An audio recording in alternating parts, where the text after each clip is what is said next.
is Sunday, September the 1st, around 11:30 a.m. of Labor Day weekend, and today I'm doing 2 out and back hikes in the Bald Mountains of North Carolina and Tennessee along the Appalachian Trail. I want to do something that was a really far drive for me since tomorrow I have the day off, but I think I made a mistake because I am hiking to Max Patch via a longer route from Lemon Gap, which is 11 miles round trip, and I figured that would get me far enough away from the scrum at Max Patch, but the drive here was really slow on the forest road, and there were a lot of people at the trailhead for Lemon Gap, and I've been continually passing people going south on the AT, so I'm doing this video really quickly, but it's about 5.4 miles from Lemon Gap and about 1,500 feet of elevation change, or maybe less than that. And then I'm going light because I'm going to return to the car, pick up some more snacks and water, and then hike up to Walnut Mountain, and then Bluff Mountain, which is the highest peak of the southern Bald Mountains at over 4,680 feet. I have the exact elevation on my phone, but it has over 1,000 feet of prominence, which is one of the lists I'm working on in North Carolina. And in total, even though neither hike is difficult unto itself, it's going to be close to 18 miles and 4,800 feet of elevation gain. So I'm going fast, I'm going light, and I guarantee you once I get to the top of Max Patch in a couple hours, it's going to be slammed with at least 200 people. So I'm just going to show you a few short video clips when I'm up there. No narration, maybe I'll talk about it later. But I'm trying to go as quickly as possible because the drive in was really slow, almost 5 hours, and I am behind schedule. This is the Roaring Fork shelter, or the shelter near Roaring Fork. I don't know if that's the official name or not, but it's a pretty decent shelter. Looks like it's got a really nice expansive roof that goes far past the first floor in there, and a good picnic table. Looks like it can fit 10 to 15 people, but actually the best part of it is bear cables have been installed, just like the ones you see in the Smokies. So that's really nice. I think I'm over halfway to Max Patch, and I should be getting there in about an hour. I just passed the junction with the Buckeye Ridge Trail, about 4,200 feet of elevation. Got less than a mile left to Max Patch and not much climbing. The Appalachian Trail just goes through this incredible flat tunnel of trees. Really, really cool scenery here. And I want to point out that this has been an extremely easy hike so far. I've been turning on the afterburners, going about 3 miles an hour. It's been mostly flat with a lot of gradual elevation change. No steep sections so far, and not very rocky or rooty. So you can really burn the miles in this area. And I also grossly overestimated the elevation change in my intro segment, which I said was close to 1,500 feet. It's actually about 1,000 feet between Lemon Gap and Max Patch. When I drew the track last night, the total elevation gain was about 2,200 feet. Honestly, I have no idea how it's going to be that much because it's been so easy. But for an 11-mile hike, 2,200 feet of elevation gain and 1,000 feet of elevation change is really easy. So this is a great area for an out and back backpacking trip or a shuttle hike, because there are a lot of good campsites, a trail shelter, and a ton of water sources spread out from Lemon Gap to basically this point here. So I think next I'll be approaching the open bald areas of Max Patch and approaching the crowds of Labor Day weekend.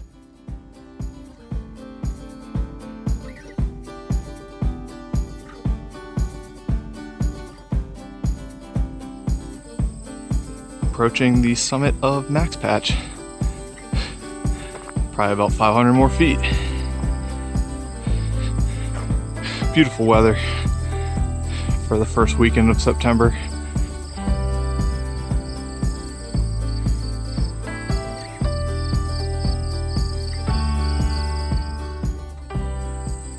Since no one is around me right now, I'm going to pick out as many peaks as I can see from here, which is really only to the east and southeast.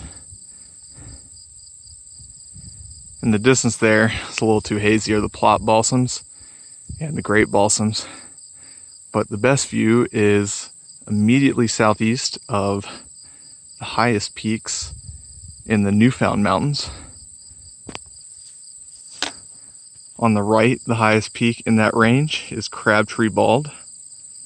And Sandy Mush is one of those humps on the left side. And those are the only two ranked 5,000 foot peaks in the Newfound Mountains. They're both private, and I do have a way to hike those in the upcoming month or so with permission, and that ridgeline is supposed to be spectacular, so I'm really looking forward to that. Plus they would knock off a lot of stuff on peak lists.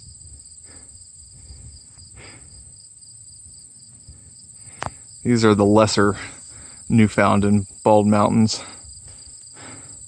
And then basically the only decent thing I can see in the distance there, I believe that's my destination for later this afternoon, Bluff Mountain. Could be Tennessee Bluff, which is a sub-peak of that, but I guess I'll find out.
Looking south in the distance here are the Plot Balsam Mountains. Right there. And then in this area is the Cataloochee Valley with the Cataloochee Divide on the left. And Mount Sterling dead center. And the Big Creek Valley now in the middle of the frame, with the pointy Mount Cameroon on the right and the tallest peak in the Northern Smokies, Mount Guyot.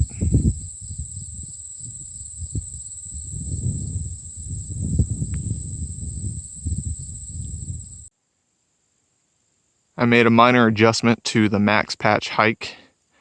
Instead of just turning around from the summit, I continued down the Appalachian Trail south so I could just get more time across the Bald. And now I'm circling back around on the Max Patch Loop Trail, looking up towards the summit.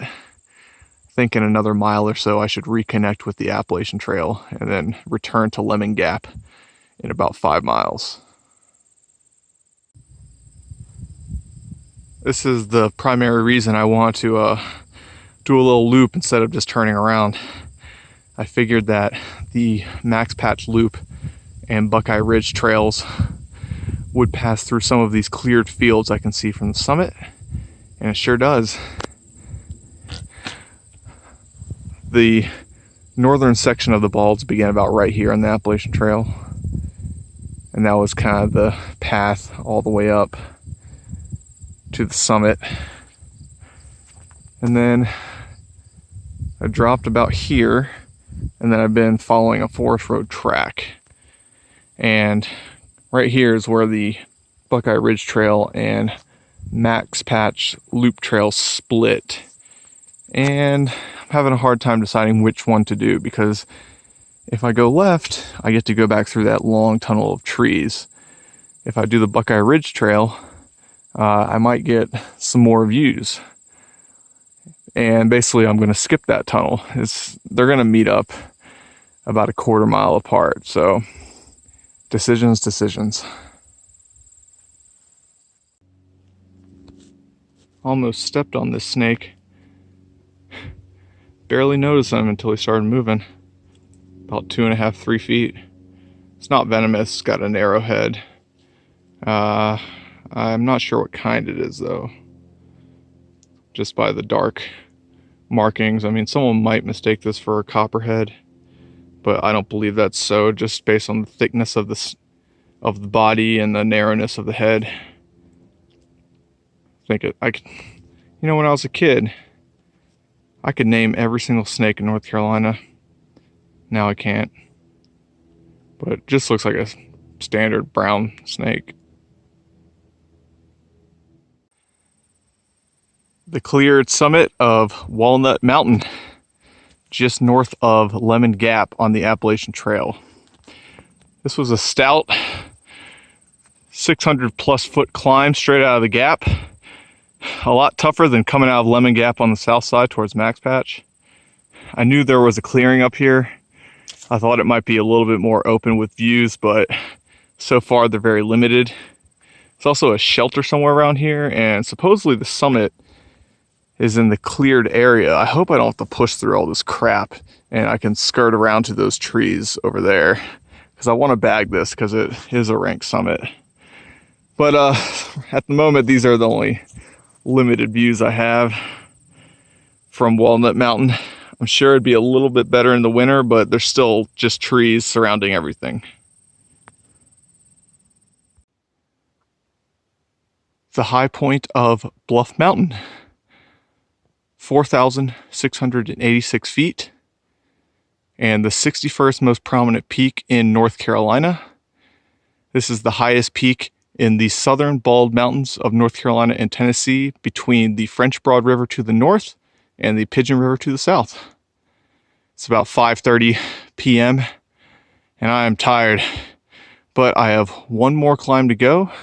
It's going to be about 600 feet out of Kale Gap up to Walnut Mountain, going back to Lemon Gap.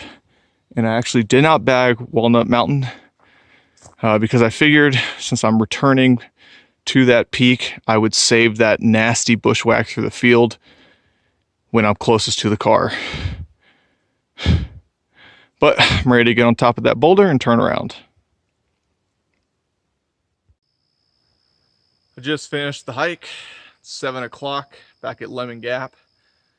That final peak bag at the end, tagging Walnut Mountain, was horrible. I didn't realize it on the way up because I went quickly by it, but that entire field was waist to chest high thorns. And they weren't the soft kind either. They were old, very rigid, very tough. And because I was hiking the Appalachian Trail today, I wore shorts. So I've got a lot of cuts on my leg, and I don't even know if I made the true summit, because I went for a tree that was kind of the high point of the clearing close to me, and I think that's what it said online was the high point, but I couldn't really get there, and I couldn't tell if the ground I was on was even or not, because it was just a jungle of thorns this high. It was horrible. So if you're a peak bagger and you're doing that, all long sleeves, maybe bring a machete with you, because it sucked. Otherwise, it was a tough day. About 7.5 hours total, and my track is at 18.9 miles. So I kept up a pace, both moving and stopped, of over 2.5 miles per hour, which is what I'm aiming for, because I'm trying to get back to my longer day hikes where I can knock out 15 to 20 miles without feeling like I'm going to die. And I am tired, because it's probably about 4,700 feet elevation gain. But I was able to finish it because in a few weeks, I'm going to try to finish the Black Mountains Hiking Challenge by hiking the entire crest, which is about 26 miles and 8,800 feet of elevation gain. So I got to be able to knock out 20 miles and 5,000 feet of elevation gain without dying. So I'm going to do a couple more hikes in the next few weeks of long length and good elevation gain, and then attempt it, try to finish everything.